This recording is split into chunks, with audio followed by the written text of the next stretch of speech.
जय श्री राधा वल्लभ जी। श्री वल्लभ मधुर आकृति मेरे, श्री स्वामी हरिदास जी का ये पद है। मधुराति मधुर श्री वल्लभ जी मेरे हैं। बड़ी सुंदर आकृति है। स्वामी श्री हरिदास जी कहते हैं कि मेरे जीवन धन सदा मेरे मन में बसो।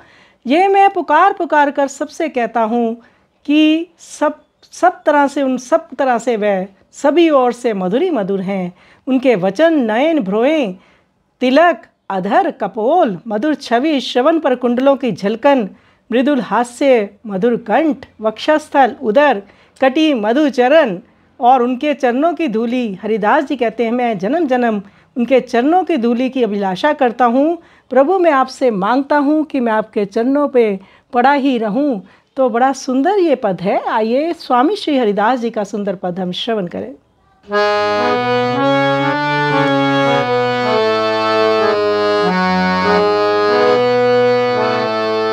श्री वल्लभ मधुर कृति मेरे, श्री वल्लभ मधुर आकृति मेरे, सदा बसो मन यह जीवन धन, सब हीन सोजु कहत हो तेरे। श्री वल्लभ मधुर बचन अरु नयन मधुर जुग, मधुर ब्रोहलकन की पात, मधुरा मियाल अरु तिलक मधुरयति, मधुर माल अरु तिलक मधुरयति, मधुर नासिका कई ना जात। श्री वल्लभ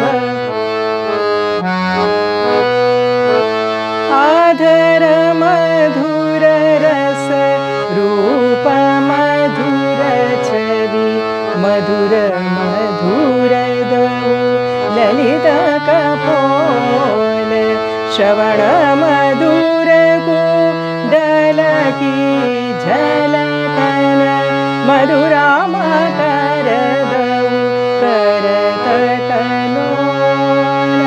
श्री वल्लभ मधुर कटाक्ष कृपा रस पूरन, मधुर मनोहर वचन विलास, मधुर उगार देत दासन को, मधुर विराजत मुख मृदुहास। श्री वल्लभ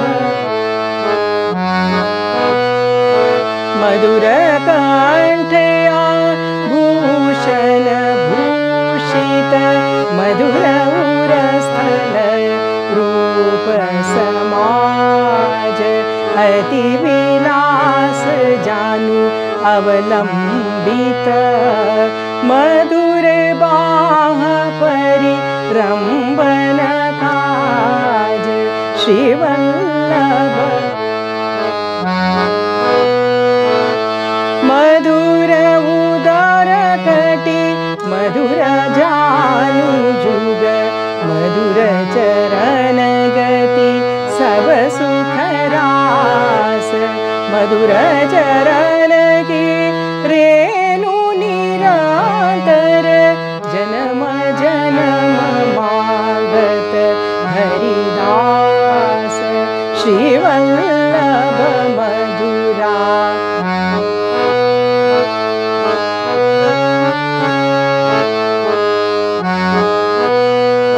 मधुर कंठ भूषण भूषित, मधुरा उरस्थल रूप समाज, अति विलास जानु अवलंबित, मधुर बाहु परि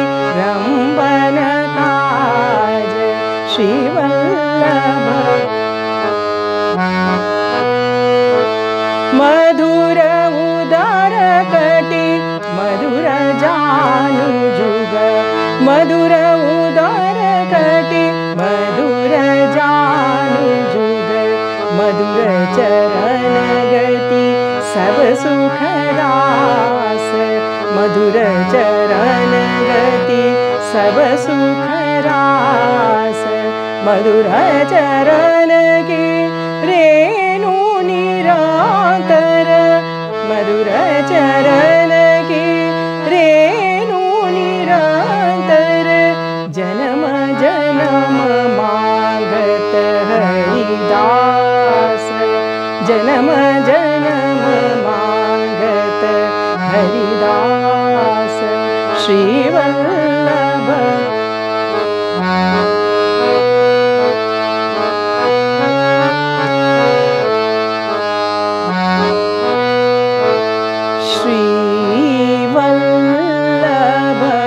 मधुराकृति मेरे, सदा बसो मन यह जीवन धन, सदा बसो मन यह जीवन धन, सबहि न सोजु कहत हो तेरे, सबहि न सोजु कहत हो तेरे।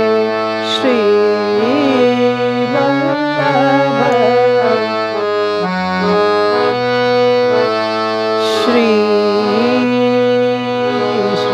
वल्लभ श्री वल्लभ